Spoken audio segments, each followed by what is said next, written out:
Bueno, pues Marcel Planellas, muchas gracias por estar aquí con nosotros. Gracias por venir a News to You. Es un placer. Eres el primer profesor de SADE que nos visita y espero que no seas el último.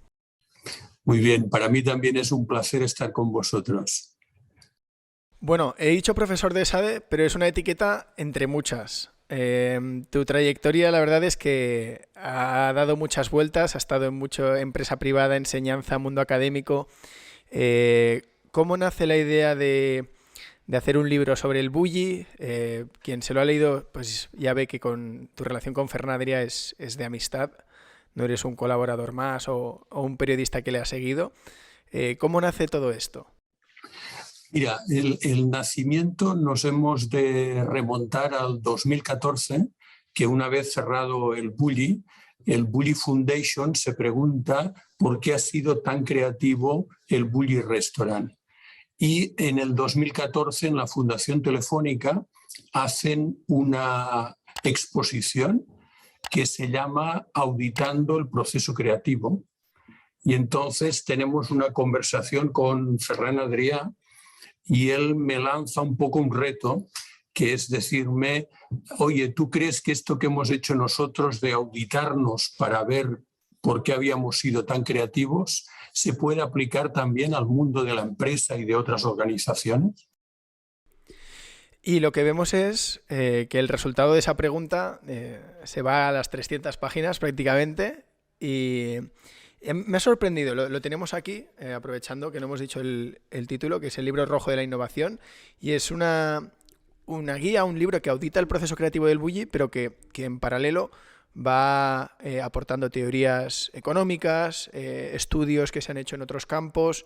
Digamos, ¿para quién es este libro? Mira, este libro está muy pensado para directivos, empresarios, consultores que se enfrentan al reto de mejorar la innovación de las organizaciones.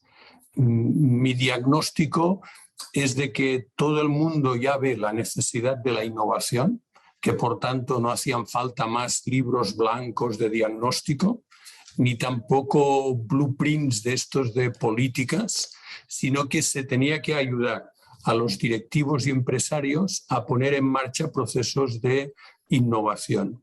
Y entonces este intenta ser un libro muy aplicado, una guía para los directivos y empresarios que quieren poner en marcha procesos de innovación en sus empresas, y lo hacemos trabajando con el caso del bully como ejemplo. Yo, lo que más me llamó la atención de la historia de Fernandría, yo conocía el bully, pero lo conocía prácticamente pues como un espectador. Sí que había visto incluso alguna película, ¿no? Lo del último vals sí que lo conocía y demás, pero no era tan consciente de los procesos creativos, de la obsesión. Y esta es una palabra que a mí me parece muy especial en el caso de Fernandría. ¿Hay alguna forma de llegar si no es mediante la obsesión y la obstinación? Mira, con el caso del bully, yo creo que a muchas personas les ocurre lo que tú me has contado, ¿no? Es conocido por los premios, por los platos, por la creatividad, etcétera, pero mi opinión era que se conocía poco el proceso creativo y cómo se habían organizado y estructurado, ¿no? Y realmente es un caso, como tú dices, de obsesión, o también podríamos decir de persistencia. Es decir, su objetivo era llegar a ser diferentes a través de ser los más innovadores de todo el sector. Renovar el 100% de la carta del menú degustación en cada temporada, y esto era un proceso al que le dedicaban todo el esfuerzo y toda la dedicación, ¿no? También hemos de decir que el caso del bully es un caso de innovación radical que ha transformado un sector. Las empresas se han de plantear, en función de sus recursos y capacidades, a qué nivel quieren innovar. Claro, es más corta la esperanza de vida de las empresas que representan una innovación disruptiva, una innovación radical, como el caso del bully. No es que sea más corta. Lo que ocurre es que una innovación radical o disruptiva significa un gran esfuerzo y significa romper el status quo del sector. Entonces, también hay bastantes fracasos, es decir, hay innovaciones muy disruptivas que finalmente no llegan a hacerse con el mercado. Es un reto, ¿no? Ser muy disruptivo no quiere decir que luego seas quien lideres el sector. Puede ser el drama de muchos pioneros, es que descubren continentes, pero luego no son quienes los colonizan, ¿no? Vienen otros detrás que aprovechan a los disruptivos. Claro, es el caso del bully. A mí me parece interesante, al final del libro se habla de los moonshots, y se introduce una teoría, un concepto, que es como la de ventaja competitiva transitoria, algo así más o menos, ¿no? Y me llamó la atención si era el caso del bully. El bully durante mucho tiempo fue capaz de liderar una innovación muy separado del resto de restaurantes, pero sí que es verdad que abrieron un camino al que pronto se sumaron muchos otros competidores. El cierre del bully fue una forma de poner fin a una etapa que se había agotado. ¿Cómo interpretamos ese desgaste de la innovación? Yo creo que precisamente el bully cierra porque no quiere vivir la fase de desgaste de la innovación. Es decir, habían sido innovadores radicales, habían creado un concepto que había transformado el sector.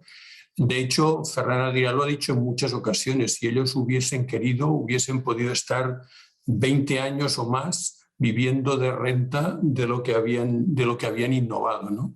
Pero ellos precisamente su motor es mantener activa la creatividad. Y cuando vieron que este nivel de actividad y de innovación no lo podían mantener, tomaron una decisión bastante radical también y muy innovadora, porque hay muchos restaurantes que cierran cuando su chef se jubila. Esto es muy normal, ¿no? Han hecho un periodo coincidiendo con el periodo vital de su fundador, ¿no?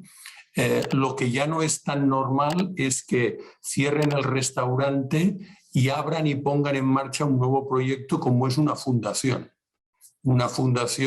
dedicada a mantener el legado del restaurante y a seguir innovando en innovación. Esto es bastante único, ¿no? Es decir, que cambian. Hasta aquel momento innovaban en el restaurante, ahora innovan a través de una fundación. Sí, era una de las preguntas que queríamos hacerte. Hemos visto que ha habido retrasos, la fundación por medio sucedió la pandemia. ¿En qué punto está este proyecto? Sabemos que la visión no es a 5 años, es a 50, ¿no? Pero ¿qué podemos esperar y cómo va esta parte? Fíjate, yo creo que sin duda la gestión de los tiempos y el propio proceso ha ido cambiando y evolucionando. Y yo creo que viendo a futuro, yo veo como 3 grandes moonshots de estos que decíamos, ¿no? De viajes a la luna, de grandes innovaciones, ¿no?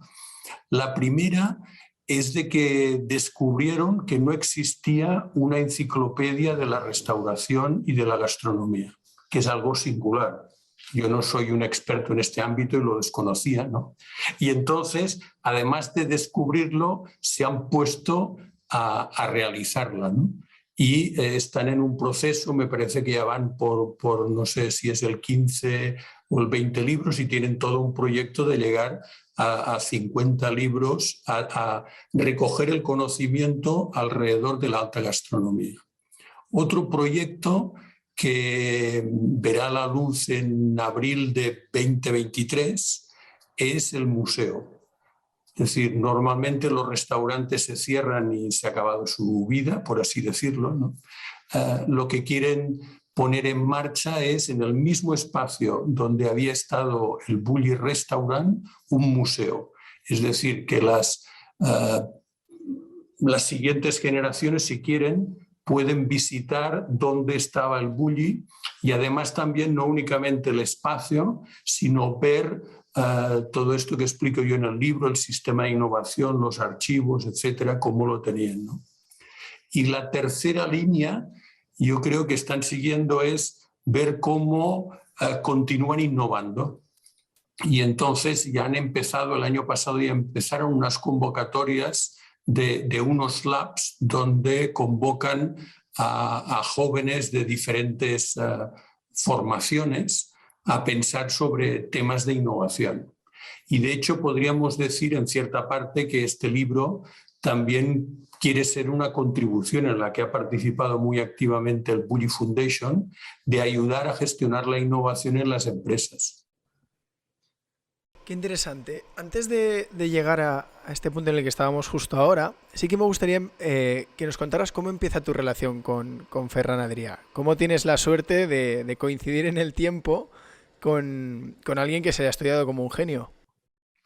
Pues fíjate, está perfectamente datado porque en 2005 en Madrid había un evento que se llamaba Expo Management, donde venían gurús del management como Michael Porter, Robert Kaplan, etcétera, a Madrid. Esto era Palacio de Congresos de Madrid. Y entonces las escuelas de negocio españolas nos pedían que presentásemos casos de éxito, ¿no? Entonces, yo en 2005 presenté con el vicepresidente del Santander el caso de la expansión internacional del Santander. Y los directivos de Expo Management me plantearon que podría ser de interés que el próximo año presentásemos el caso del Bulli, que en aquel momento tenía abierto el restaurante y estaba en pleno éxito. Y entonces les dije que yo no conocía a Ferran Adrià, pero que ya me pondría en contacto con él. Y entonces le escribí un mail hablándole de esto, y justo la tarde siguiente recibí una llamada y me dijo: oye, explícame qué es esto. Digo: mira, esto tendremos delante 5.000 o 6.000 directivos y empresarios y les tenemos que contar el caso del Bulli. Y me dijo: me interesa.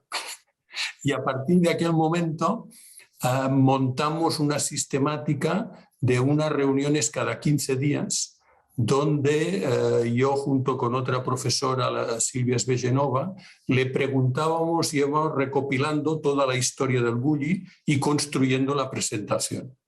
De tal forma que finalmente en 2005, yo creo, 2005-2006, hicimos este acto conjuntamente y fue el inicio. Y a partir de ahí, por ejemplo, de este material, escribí un caso que está en Harvard sobre el Bulli, escribimos diferentes artículos y es una relación, fíjate, de más de 15 años. En el libro se dan bastantes cifras de facturación, de organización del Bulli, y se habla de que en torno al 22% de la facturación, del presupuesto que gestionaba, se dedicaba a la innovación. Esto es una barbaridad. Muchísimo. Yo creo que hay pocas empresas que dediquen este porcentaje a innovación, ¿no? Pero hay más detalles, ¿no? Por ejemplo, claro, imagínate, es difícil imaginarse una empresa que cada año renueve el 100% de sus productos y no permita que sus clientes, si están muy contentos con un producto anterior, puedan repetir.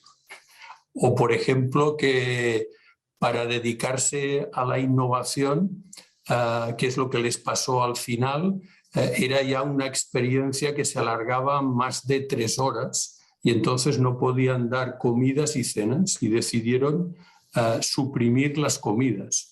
Imagínate a alguien que en un momento dado prescinde del 50% de sus clientes, ¿no? O sea, son decisiones donde claramente se ve que lo que ellos primaban era la creatividad por encima del negocio. Pero luego, el dato importante es de que fueron emprendedores, no quisieron sacrificar la creatividad, pero fueron emprendedores para buscar nuevas actividades para poder sostener toda esta innovación. Sí, es un tema interesante el de las galaxias, ¿no? En la galaxia del Bulli, esto poco a poco se va estructurando. Al final el Bulli acaba generando ingresos por consultoría, por un servicio de catering. Incluso creo que el taller se monetizaba de alguna manera mediante cursos y experiencias gastronómicas con gente que iba, ¿no? ¿Qué ha quedado de todo eso a día de hoy? Mira, a día de hoy lo que ha quedado es de que el modelo de financiación de la fundación, por un lado, es un endowment, es decir, unas cantidades fruto de unas cenas que hicieron al final y de las subastas de Sotheby's. Esto lo tienen en un fondo y viven de las rentas de este fondo.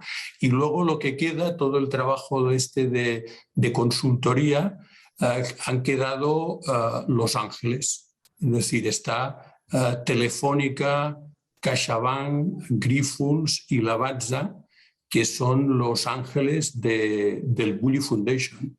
Y de hecho, en el fondo sigue un modelo de negocio parecido. Y pues, no sé, por citar cosas recientes, ¿no? Pues con Telefónica se ha publicado últimamente, que se presentó en el Festival de San Sebastián, un documental para Movistar Plus que se llama Las huellas del Bulli, que es 10 años después del restaurante, que es lo que queda. Esto forma parte de la colaboración con Telefónica.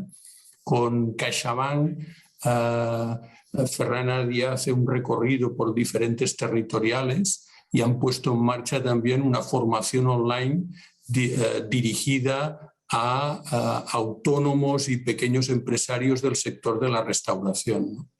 Y con Grifols hay un proyecto que se puede ver en la web de Grifols que se llama Grifology, que ha sido ordenarles el archivo creativo del Bulli a lo largo del tiempo. Y con Lavazza han publicado uno de los volúmenes de la enciclopedia sobre el café, con Lavazza, ¿no? Estos se pueden considerar también como actividades de consultoría que sirven para financiar el Bulli Foundation. Sí, la entrada de Grifols no recuerdo si era 2018, pero creo que fue de los últimos ángeles. Me pareció muy sorprendente, sobre todo porque se dedican a un sector hiperregulado donde casi hay una contradicción, ¿no? ¿Cómo innovar en un sector tan protegido y tan regulado como la industria, o bueno, en este caso el sector del plasma y de la salud? Es un reto, ¿no? Sin duda es un reto, pero fíjate que trabajando descubrieron que Grifols había sido una empresa muy innovadora. Pero en cambio, como les ocurre a muchas empresas, cuando les preguntas si tienen, qué es lo que han hecho de innovación, normalmente no lo tienen muy estructurado. Es decir, las empresas son capaces de explicarte pues, cómo ha ido a lo largo de los últimos años la evolución de la facturación o la evolución de las ventas, pero en cambio les es muy difícil explicar dónde han innovado. Y en este punto fue donde Ferran Adrià y el Bulli Foundation les propusieron ayudarles a estructurar el archivo creativo e innovador. Vamos a hacer ahora una especie de juego de roles. Porque tú tienes que hacer de Marcel Planellas y yo hago de empresa tradicional que te dice, mira, es que la innovación es tan exigente, sale un caso de cada 100, lo peta, o sea, que uno de cada 100 compensa. Pero todo el dinero y el tiempo y recursos que invierto en innovar, la mayoría se pierden. Y ahora yo te digo, convénceme de que no es mejor ser una empresa conservadora y que cuando alguien invente algo se suba al carro y replique lo que existe. Esto lo vemos mucho en tecnología, ¿no? Vemos que una empresa lanza stories y ahora todas las redes sociales tienen un formato story. ¿Por qué no es mejor o por qué no compensa seguir al que innova en lugar de liderar la innovación? Es que yo te diría que estoy de acuerdo. Es decir, en función de tus recursos y del nivel de innovación, una buena innovación puede ser versionar. A lo mejor en tu sector tú ves en otro sector una innovación que en tu campo, en tu sector no se ha hecho, ¿no? Es decir, tú puedes... Es que hay, yo creo, una falsa idea sobre que innovación es hacer algo absolutamente diferente que nunca antes haya hecho nadie. Esto es el nivel de innovación más alto. Pero, por ejemplo, lo que tú me has dicho, ¿no? Si descubres un modelo de negocio o una innovación que no existe o que es nueva y tú la adaptas, esto también puede ser una innovación. Puedes plantearte pequeñas innovaciones que te hagan diferente del resto. Aquí el riesgo que tienes es de que si no innovas, si continúas haciendo siempre lo mismo y te dedicas a explotar lo que ya haces, puede ser que salgan otros que sí que innoven y te aparten del mercado. Por tanto, yo creo que la gestión, has de combinar la gestión del día a día y ser muy eficiente con pensar en nuevas ideas que vayas incorporando cada año y que te hagan evolucionar. Claro, esto es un poco lo que comentas, bueno, que lo dice el propio Fernand de la innovatitis, ¿no? Que yo creo que el desarrollo del bully, que fue exponencial, también dio un desarrollo exponencial a la innovatitis. Al final todo cambio trae sus consecuencias, ¿no? Sí, pero yo creo que es muy interesante esta reflexión de Ferran y también que es la reflexión del libro cuando descomponemos la innovación en diferentes niveles, ¿no? Hay quien habla también de un termómetro, etc. La idea es de que cada empresa y cada persona, en función del sector en el que está y de sus características, ha de escoger el nivel de innovación que quiere tener, ¿no? Y sin duda explicamos el caso del bully, pero ya lo decimos varias veces a lo largo del libro, no tanto como un ejemplo a seguir, sino como un ejemplo de cómo es posible que una pyme de primera generación sea capaz de hacerlo. Entonces, es posible, pero cada uno se ha de plantear en su empresa cuál es el nivel de innovación que tiene y a qué escalón quiere ir en el futuro. A menudo se hace alguna crítica, sobre todo al sector de la academia, que se desarrollan modelos de innovación, teorías sobre cómo construir algo distinto. Se intenta rutinizar mucho algo que a veces se considera más genuino, ¿no? Y una crítica muy común que se le hace al mundo académico es la ausencia de casos de éxito propios, ¿no? De alguien que ha estado mucho tiempo en una biblioteca, pero poco tiempo en la cocina, por ser el caso del bully. ¿Cómo recibís, cómo gestionáis esa dualidad?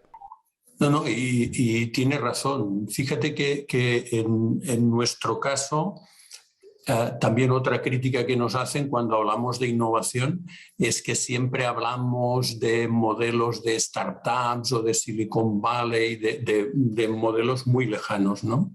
Precisamente este es uno de los motivos por los que he seleccionado el bully, que es el caso de una pyme de dos chicos, uno del Hospitalet y otro de Tarrasa, que pasan de ser empleados a comprar la empresa donde trabajaban y es una historia muy próxima, ¿no? Por otro lado, lo que tú comentas del proceso, cuando desarrollamos la primera versión de la auditoría, nos planteamos cómo testearla, es decir, cómo sacarla del entorno.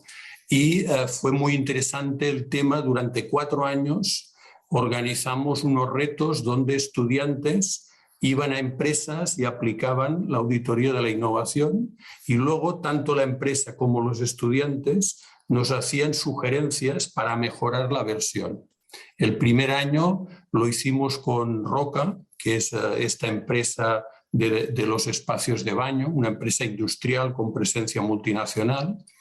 El segundo año quisimos ver el caso de una empresa de servicios y lo hicimos con un hospital materno-infantil que es el de Sant Joan de Déu.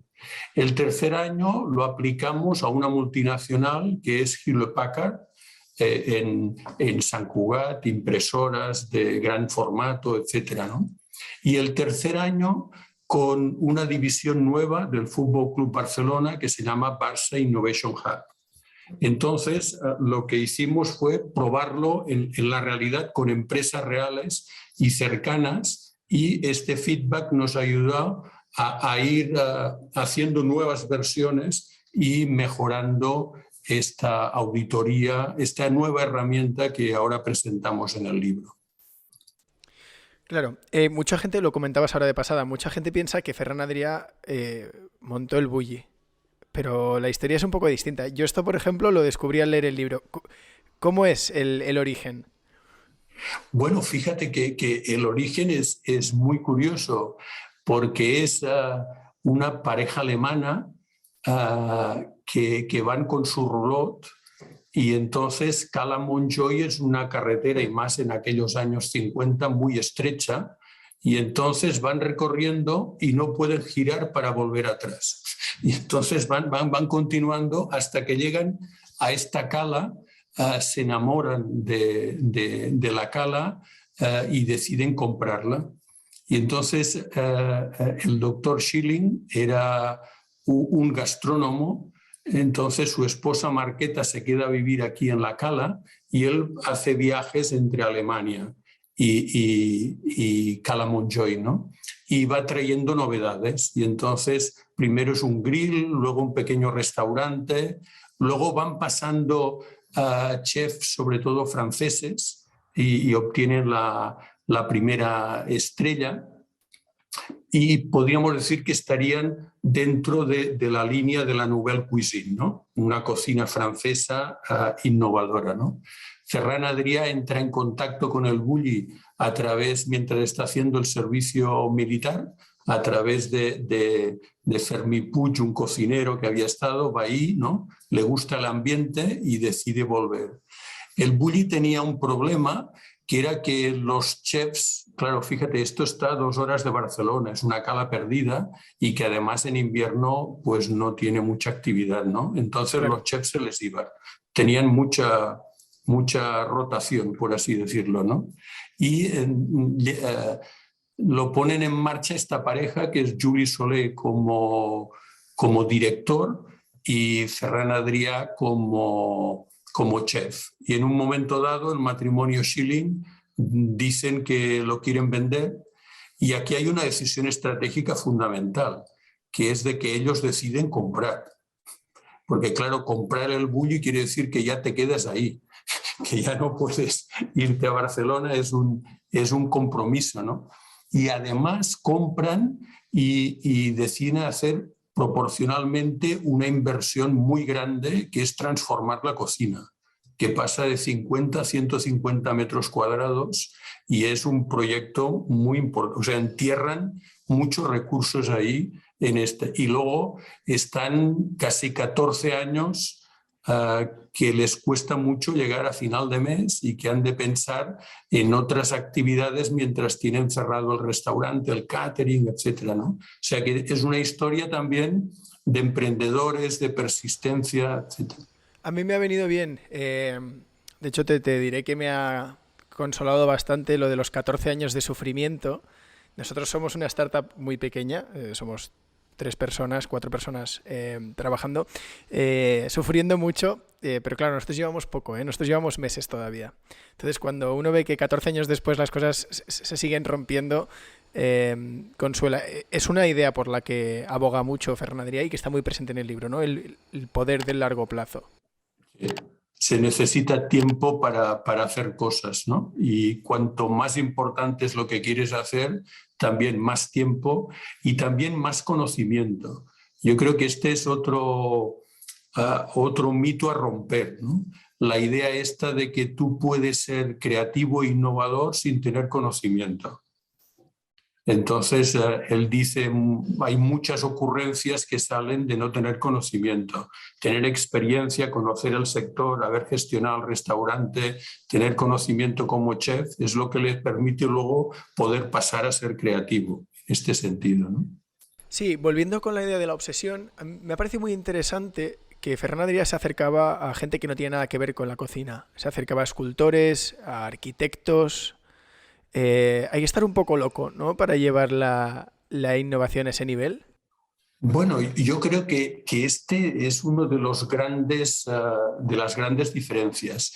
Piensa que este era un sector donde las cocinas estaban cerradas a cal y canto. Cada chef tenía sus recetas. Se cuentan historias de chefs que cuando habían de dar su toque hacían que todo el personal se diese la vuelta para que nadie le descubriese su secreto, ¿no?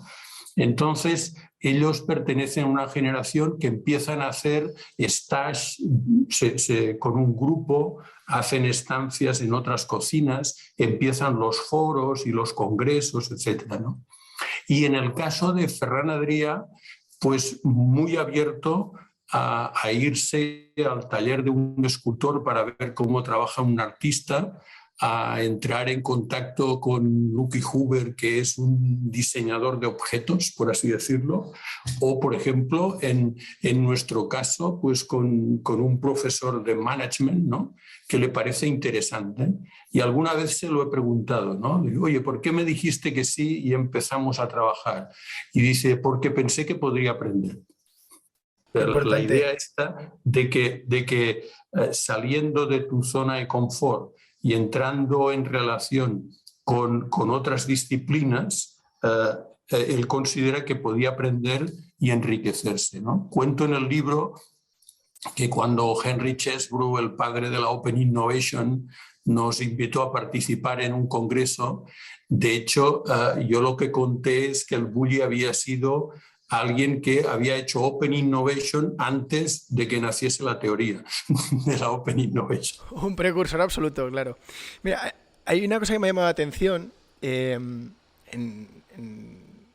parte del proceso creativo, que decía, los directivos que quieren fomentar organizaciones creativas rara vez ofrecen recompensas extrínsecas.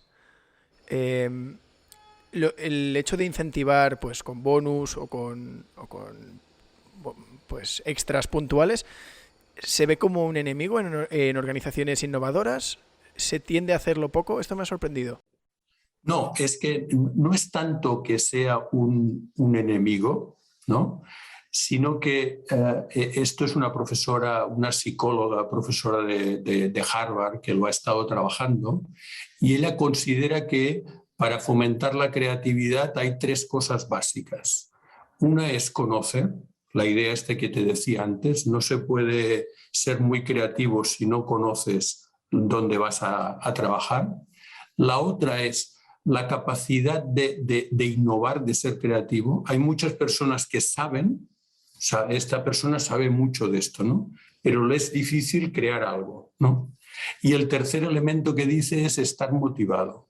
Y ella considera que es más importante o más decisiva para la innovación lo que podríamos llamar la automotivación o la motivación intrínseca que no la extrínseca. Ahora bien, también fíjate que ella en este mismo artículo yo recojo ideas de decir, ¿y cómo se puede motivar intrínsecamente a una persona, ¿no? Y ella, por ejemplo, te habla de encontrar para estas personas lo que les mueve es encontrar un reto, que sea algo que profesionalmente te signifique para ti un reto. No lo has hecho nunca, ¿cómo lo voy a hacer?, etcétera. La otra es disponer de tiempo y recursos. Se valora más a lo mejor tener tiempo para poder hacer realidad este reto y disponer de recursos que no el tema del complemento o del bonus, ¿no? La posibilidad de trabajar con equipos interdisciplinares, ¿no?, que quien te haga de supervisor sea una persona que te reconozca el trabajo y que te sepa ayudar, más que controlar o que exigir resultados, etcétera, ¿no? Es un conjunto de cosas. Claro, me ha llamado la atención porque hace más o menos un año Reed Hastings, el fundador de Netflix, publicó no tanto una biografía, pero un libro sobre la cultura de Netflix y explicaba que ellos no ofrecen incentivos. En lugar de hacer un salario base más un bonus por rendimiento, ellos directamente ofrecen el total y no creen en esos complementos. Lo que pasa es que él no entraba a explicar el por qué, pero como era una idea que se repetía, digo, bueno, quizá hay un sentido detrás de esto. Sí. Ferran Adrià tiene una frase que les dice a estos jóvenes que participan en sus labs, ¿no? Dice, la motivación la habéis de traer de casa. O sea, lo que busca son personas que ya tengan esta motivación intrínseca, porque tienen curiosidad, porque les gustan los retos, porque quieren innovar, etcétera, ¿no? Sí, Y bueno, la motivación y la capacidad de sufrir, me imagino, ¿no? También. Porque no será fácil. No, no, no es fácil, no es fácil, ¿eh? Y hay que asumir, aquí es muy importante la supervisión también, que el supervisor o la persona que dirige este tipo de organizaciones asuma que cuando quieres innovar y sobre todo innovar a un cierto nivel, es muy normal que fracases. Y casi lo que es muy importante es cómo aprendes de este proceso. En cambio, si te encuentras con un supervisor que te castiga mucho o que te retira el proyecto al primer fracaso, esto desincentiva mucho. Claro. En algunos de los datos que se dan es que el Bullitt tenía unos costes fijos en torno a los 250.000 euros al año. Se menciona varias veces 250.000 euros. No sé si eran por los 6 meses abiertos, por el año. No, yo creo que los 250.000 era el coste del taller. El coste del taller. Que se invertía en el taller. Y eso eran los 6 meses, ¿no? Sí. Fíjate que aquí quizás algo muy interesante es de que era 2 espacios diferentes, que eran el taller y el restaurante. 2 actividades diferentes, 6 meses creando, esto prueba, error, innovando cantidad de pruebas para llegar más o menos a estas 125 nuevas recetas.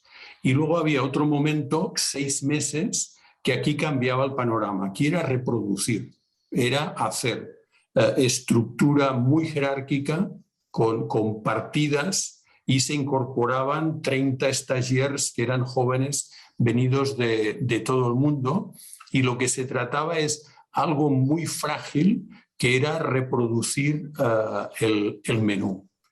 Eran el mismo equipo y aquí yo creo que es interesante también cuando alguien habla de factores de éxito. Es difícil en muchas empresas imaginarse que el director general, que en este caso era Ferran Adrià, estuviese primero en el laboratorio de ideas, creando ideas, y luego estuviese también en la fase de reproducción, ¿no? En el hacer, en el producir, ¿no? Era el mismo equipo, 2 espacios diferentes, el mismo proceso, con un alto nivel de exigencia y un compromiso a tope, ¿no? Qué bueno. Ya por ir terminando, Marcel, no te quitamos más tiempo. Se ha hablado últimamente bastante de un libro que recomendaba Bill Gates hace poco, que se llama Range, que es una tesis del autor de por qué el mundo está hecho para los generalistas y no para los hiperespecializados. Uno desde fuera pensaría que el Bullitt estaba compuesto por hiperespecialistas, ¿no? Que cada uno solo sabía de el emplatado, de las técnicas de creación, pero da la sensación de que es todo lo contrario, de que parte del éxito era no seguir ese camino. Claro, es que es muy interesante el debate este, ¿no? Porque fíjate, por un lado, cuando reproducían, se organizaban por partidas. Y había uno que estaba en pastelería, otro en entrantes, etcétera, ¿no? Era súper focalizado en una actividad. Habían los de sala, etcétera. En cambio, cuando estaban innovando, la visión era mucho más general. Y además entraban en contacto, eran generalistas, entraban en contacto con otras disciplinas, hacían viajes a Japón, etcétera, para ver otras culturas, etcétera, ¿no? Yo creo que constantemente hemos de estar abriendo perspectivas y aquí se puede ampliar y tener una visión amplia y luego en el hacer focalizando, ¿sabes? Abriendo, cerrando, focalizando. Yo creo que esto es clave porque personas que están súper especializadas en un área saben muchísimo, pero únicamente de aquella área, ¿no? Es un especialista, ¿no? Y luego también yo creo que es muy interesante la idea del generalista que sabe establecer conexiones, pero luego en el hacer también ha de ser capaz, el reto es cómo esto que ha visto a nivel general lo convierte en algún producto o servicio que se pueda comercializar, ¿no? Porque una cosa es ser creativo y la otra es ser innovador, ¿eh? Esta es una diferencia importante, ¿no? Innovar es estas ideas llevarlas hasta el mercado. ¿Qué eres más, generalista o especializado? Pues mira, para mí es un reto muy interesante. Fíjate que yo soy historiador y luego hice mi doctorado en ciencias empresariales y tengo muchos intereses, ¿no? Pero luego me esfuerzo en canalizar estos intereses y llegar, por ejemplo, a este libro que es una guía para innovar en el mundo de las organizaciones, ¿no? Porque me gusta tener impacto. Y hay veces que para tener impacto lo que necesitas es proporcionar herramientas que sean muy concretas y muy útiles. Qué bueno. Antes de terminar, te vamos a hacer el cuestionario que le hacemos a todos los invitados. No tienes que justificarlo, ¿vale? Son libre elección y no tienes que decir el por qué. A todos les preguntamos, un libro. Mira, el último libro publicado por Jorge Wagensberg, que se llama Teoría de la Creatividad. Bueno, viene al hilo. No sé si lo he de justificar, pero bueno. Bueno, viene muy al hilo de lo que estábamos hablando hoy. Pero es curioso porque Wagensberg, bueno, sabes que es un ya fallecido, un profesor que estuvo mucho en el mundo de la divulgación científica, fue el director de Cosmocash, etcétera, ¿no? Sí, aparece muchas veces en el libro. Exacto, sí, sí, sí. Qué bueno. Una canción. Una canción.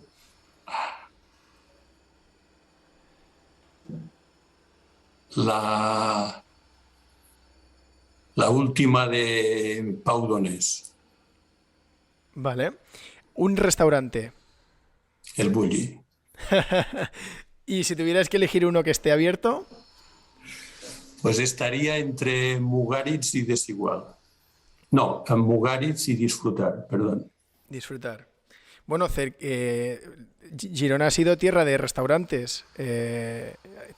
Hablando de disfrutar, no sé si has estado en Compartir, pero en Cadaqués, pero... En Compartir en Cadaqués, de hecho son los 3 jefes de cocina del Bulli, los últimos, que primero abrieron en Cadaqués y luego abrieron en Barcelona. Sí, sí. Y son un poco herederos, ¿no? Estaba Albert Adrià, pero ahora los tiene cerrados en Barcelona, los restaurantes. Bueno, y sin duda Serie de Can Roca también es un referente, ¿no? Y Mugaritz, que había sido un stagiaire, y él sigue quizás también esta línea de innovación disruptiva. ¿Tu app favorita? ¿Mi? Tu aplicación de móvil, tu app favorita. Twitter. Twitter. Aquí te he pillado, ¿eh? Y la última, lo último que has comprado en Amazon. Un libro. ¿Coincide con el favorito o no sé, no es el que nos has dicho? No. Bueno, pues nada, pues Marcel, Eso os digo, pero... ¿te acuerdas del título? Sí. Es muy curioso porque son 2 libros sobre innovación que han salido la misma semana que ha salido el libro rojo de la innovación de 2 amigos, ¿no? Ah, o sea que también es en español, ¿no? Sí. Las lecturas en español. Bueno, oye, pues las revisaremos. Marcel, no te quitamos más tiempo. Muchas gracias por haber venido a News to You.